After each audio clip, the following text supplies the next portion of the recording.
আমার প্রচন্ড রকম একটা দুর্ভাগ্য এবং আমি খুবই লজ্জিত আপনাদের সামনে যে এই সরকার, ডক্টর মোহাম্মদ ইউনূস সরকার, ওনাদের একটা খুবই ভালো কাজে প্রশংসা করার জন্য আমাকে 10টা মাস ওয়েট করতে হয়েছে। 11 মাস বলতে গেলে, আর 2-4-5 দিন বাদে 11 মাস পূর্ণ হবে। 11 মাস ওয়েট করে আমি তাদের প্রশংসা করার মতন একটা অবশ্যই বিষয় পেয়েছি। সত্যি মন থেকে বলছি, প্রমিস। এবং এটার মধ্যে কোনো সন্দেহ নাই, এইটা হওয়া দরকার ছিল। এটা হওয়া দরকার ছিল বাংলাদেশে কিছু নারীর স্বাধীনতা নামে কিছু লোভী নারী নেত্রী, সোকল্ড কথিত নারীবাদী, এবং কিছু টাউট আইনজীবী, এবং সেটা সারা দেশে জালের মতো ছড়িয়ে আছে, এবং কিছু টাউট বাটপার, এদের কাছ থেকে রক্ষা পাওয়ার জন্য, এদের কাছ থেকে মানে একেবারে নারী পুরুষ নির্বিশেষে রক্ষার জন্য এই আইনটা প্রয়োজন ছিল। বাংলাদেশে বহুদিন ধরে বলা হচ্ছিল যে একটা পুরুষ নির্যাতন আইন করেন। অন্তত এই সরকার এসে মনে হয় পুরুষের ভোট পাওয়ার জন্য হোক, সরকার তো ভোট করবে না, তাই না? লোকজন কিছু, সরকার কিছু লোকজন ভোট করবে, তাহলে সেই জন্যও যদি তারা এই অধ্যাদেশটা করে থাকে, আমি এটার জন্য ডক্টর ইউনূস সরকারকে আমি সাধুবাদ জানাই এবং আমি মনে করি। তো দেখেন কি হচ্ছে, নতুন অধ্যাদেশ, যৌতুকের জন্য নির্যাতনের শিকার নারীরা সব ক্ষেত্রে সরাসরি মামলা করতে পারবেন না। এবং বাংলাদেশে আপনি যদি কোর্ট এলাকায় যান, আমরা সাংবাদিকতা করতে গিয়ে অনেকবার, এবং বহু, আপনি জেলে, বাংলাদেশের সবগুলো জেলে যে পরিমাণ অপরাধী, মানে পুরোদস্তুর পেশাদার অপরাধী বলেন বা দাগি আসামি বলেন, তারা আছে, প্রায় সমপরিমাণ আছে নারী নির্যাতনের বিভিন্ন ধারা এবং যৌতুক আইনে মামলায়। এবং আপনি মানবাধিকার কর্মীদের কাছে যান, যারা নারী নির্যাতন নিয়ে কাজ করে, তাদের কাছে যান, তাদের কাছে আপনি আইন সালিশ কেন্দ্র থেকে তথ্য নেন। তারা তো নারীদের পাশে দাঁড়ায়, এবং সত্যিকারের নারীদের পাশে দাঁড়াতে গিয়ে তাদেরকে দেখেন গিয়ে হিমশিম খাইতে হয় কিনা। এবং ভুয়া মামলার মানে পাহাড় এত কোর্টে, আসল মামলা যেগুলো আছে, সত্যিকারের যে যৌতুক নির্যাতন, নারী নির্যাতন হয়েছে, সেই ক্ষেত্রে আপনার সত্যিকার নারী নির্যাতিত নারীরাও সেখানে এই ভুয়া মামলার চাপে তার সঠিক বিচার পায় না।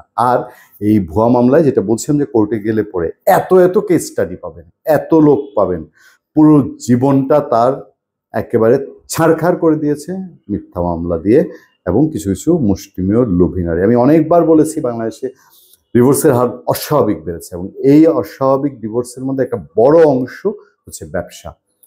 কিভাবে? আমি গত বছর, বছর দেড়েক আগে একবার শুধু ঢাকা উত্তর সিটি কর্পোরেশনের 6 মাসের হিসাব নিয়েছিলাম। শুধু ঢাকা উত্তর সিটি কর্পোরেশনের 6 মাসের হিসাবে বিভিন্ন বোর্ড ছাড়া, ওই ঢাকা উত্তরের মধ্যে বিভিন্ন বোর্ড আছে, যেমন ক্যান্টনমেন্টে 11 মাস পরে ইউনূস সরকারের জব্বর একটি কাজ পাওয়া গেল। শুধু ঢাকা উত্তরে 3000 ডিভোর্স হয়েছিল। পরে খোঁজ খবর নিয়ে দেখলাম যে 6 মাসে এটা লাখের উপরে গিয়েছিল সারা দেশে। প্রসঙ্গ সেটা না, হতে পারে বাড়ছে, নানান কারণে বাড়ছে, কিন্তু তার একটা বড় অংশ হলো আপনার স্বল্পকালীন বিবাহ, বা আমি সরাসরি যদি বলি বিয়ে ব্যবসা। বড় একটা অংশের কাবিননামা থাকে 1 কোটি 2 কোটি টাকা, 20 লাখ 50 লাখ টাকা, এবং সেই বিয়েগুলো টিকছে একদিন, টিকেছে এরকম রেকর্ড আছে, 2-4-5 দিন, 1 মাস 2 মাস, বড় জোর 3 মাস, তারপর সেখান থেকে টাকাটা তুলে নিয়ে আবার মামলা করছে। সেই সময়ে এই অধ্যাদেশটা নিশ্চয়ই একটা কাজের কাজ হবে, এবং এইটুক তারা, আমি জানি না এর পিছনে আবার অন্য কোনো উদ্দেশ্য আছে কিনা। বাংলাদেশে তো সবকিছু সরাসরি বিশ্বাস করতে আমাদের কষ্ট হয়। যৌতুকের জন্য কোনো নারীকে তার স্বামী বা স্বামীর পরিবারের কেউ বা তার পক্ষে কেউ নির্যাতন করলেই সব ক্ষেত্রে ভুক্তভোগী নারীরা আর সরাসরি মামলা করতে পারবেন না। কোনো কোনো ক্ষেত্রে নির্যাতিত নারীকে মামলার আগে সালিশের পথে যেতে হবে। অন্তর্বর্তী সরকার সম্প্রতি আইনগত সহায়তা প্রদান আইন সংশোধন করে নতুন যে অধ্যাদেশ জারি করেছে, তাতে এই বাধ্যবাধকতা আরোপ করা হয়েছে। 1 জুলাই আইন মন্ত্রণালয় আইনগত সহায়তা প্রদান অধ্যাদেশ 2025 জারি করে। দেশে পারিবারিক সহিংসতা যখন বাড়ছে, তখন আইনের এ ধরনের পরিবর্তন নারী নির্যাতনের সঙ্গে সমাজে অস্থিরতা বাড়াবে বলে মনে করছেন আইনজীবী ও মানবাধিকার কর্মীরা। যারা এটা নিয়ে বিজনেস করে তারা হতে পারে, তারা আবার এটার খুব বিরুদ্ধে থাকবে, দেখবেন হই হুল্লোড় করবে, কামের কাম করে না, এটার মধ্যে ব্যবসা আছে। তো এই আইনটা থাকলে ওই যে কি না, মানবাধিকার কর্মী ও আইনজীবী, তাদের মধ্যে দেখবেন ব্যবসায়ী যারা, প্রপার আইনজীবী যারা, তারা এই বুদ্ধিতে যাবে না, কুবুদ্ধিতে যাবে না।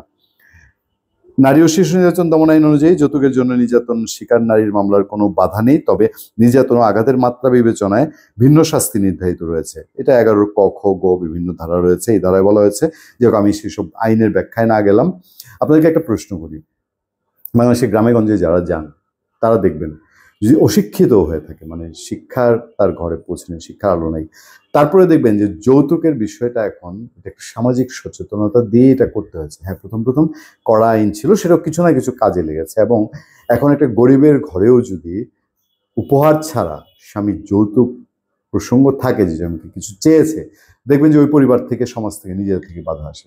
এবং গরিবের সন্তানও বলে, গরিব বাবাও বলে, আমার মেয়েকে আমি যাই দিই আর যৌতুক দিয়ে বিয়ে দেবো না। জামাই যৌতুক নিতে আসবে আসুক দেখি, বা চাইতে আসবে, এই জামাইয়ের আমার দরকার নেই, মেয়েরে আমি সারা জীবন বসায় খাওয়াবো। আমরা শুনেছি, আমরা গ্রামেগঞ্জে যাই, মানুষের সোশ্যালিটির মধ্যে, আমাদের সামাজিক জায়গায় এই জায়গাটার একটা পরিবর্তন এসেছে। সুতরাং আবার যে বললাম, আমি 11 মাস অপেক্ষার পর ডক্টর ইউনূস সরকারের একটা পদক্ষেপকে সাধুবাদ জানানোর মতো পেয়েছি। ভালো থাকবেন, সুস্থ থাকবেন। আপনার সাথে আমি আতিক রহমান, পূর্ণিয়া।